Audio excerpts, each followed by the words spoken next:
ایک عورت 4 مردوں کو جہنم میں لے جائے گی۔ عرض کیا گیا وہ کیسے؟ فرمایا ایک عورت کو حکم ہوگا جہنم کا تو وہ عرض کرے گی مالک میرے باپ کو بلایا جائے۔ باپ کو بلایا جائے گا، یا اللہ یہ میرا باپ ہے، میں اس کی بیٹی، میری تربیت کا جوہر اس کے ہاتھ میں تھا، آج جن بدکاریوں اور گناہوں کے سبب جہنم میں جا رہی ہوں اس کا ذمہ دار یہ ہے۔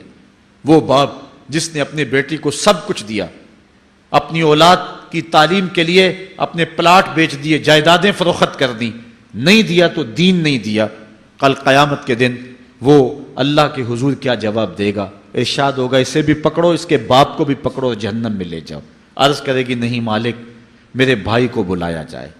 بھائی کو بلایا جائے گا، مالک یہ میرا بھائی ہے، میں اس کی غیرت تھی، میں جن راہوں پہ چل کر کے تیرے عتاب اور تیرے قہر و غضب کی حقدار بنی اس کا ذمہ دار یہ ہے، اگر یہ